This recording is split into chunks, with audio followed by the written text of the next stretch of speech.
అమ్మ బాగా పొద్దున ఫోన్ చేసిన బయలుదేరుతా అన్నాడు. మరి అత్తానికి వచ్చి దారి ఉండొచ్చు మరి.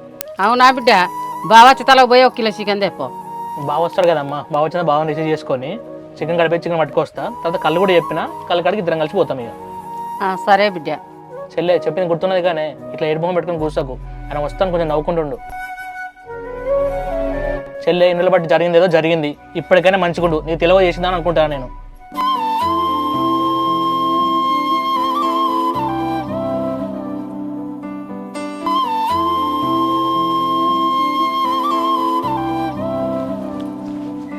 నమస్తే బా. బాగున్నావు శివ?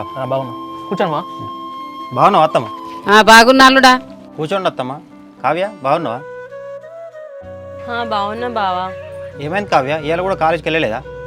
లేదు బావా, నువ్వు వస్తున్నావు కదా అందుకనే ఇంట్లోనే ఉండిపోయినా. మళ్ళీ సెమిస్టర్ ఎగ్జామ్స్ వస్తున్నాయి, ఇంట్లో ఉండే చదువుకోవాలి కదా. ఓకే కావ్య. శివ, నీ మార్కెటింగ్ జాబ్ ఎట్లా నడుస్తుంది ఇప్పుడు? ఏ మార్కెటింగ్ జాబ్ బాబా, ఒక్కటి కూడా కలెక్షన్ అయితే లేదు. ఈ జాబ్ బంద్ చేసి చక్కగా కారు కొనుక్కొని ట్యాక్స్ బిడ్డ నడుదాం అనుకుంటాను బాబా. ఇక అవును శివ, మా ఫ్రెండ్స్ కూడా ఇద్దరు మార్కెటింగ్ చేస్తారు, బాగా టార్చర్ ఉన్నట్టు కదా. అవును బాబా, అసలు కలెక్షన్ ఏమో అసలు గానే కావు. వాళ్ళు టార్గెట్ చేసి చావ కొడతారు. ఏందల్లుడు ఎప్పుడు రమ్మన్నా మా ఇంటికి రానే రావు, ఇలా కుదిరిందా నీకు వచ్చేటందుకు? నీకు తెలుసు కదా అత్తమ్మ పని ఎట్లుంటుందో, అక్కడ ఉన్న లేబర్ చూసుకోవడానికే టైం అంతా అయిపోతుంది. పైగా ఇందిరా మిల్లు వచ్చేసరికి గిరాకీ ఎక్కువ వస్తుంది అత్తమ్మ, అక్కడ చూసుకునేసరికి పని అంతా సరిపోతుంది. ఇక అదే అల్లుడా, మేస్తాం కట్టుకుంటాం అనుకున్నాం కానీ నా బిడ్డ పెళ్లికి ఉన్నది కదా, పెళ్లి అయిపోయాక కట్టుకుంటాం అనుకుంటాను.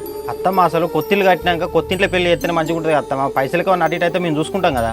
బాబా ఇక పెళ్ళి అంటే ఎన్ని ఖర్చు ఉంటా నీకు తెలుసు కదా. దాన్ని దాటించినాక అప్పుడు ఆలోచిద్దాం ఇక.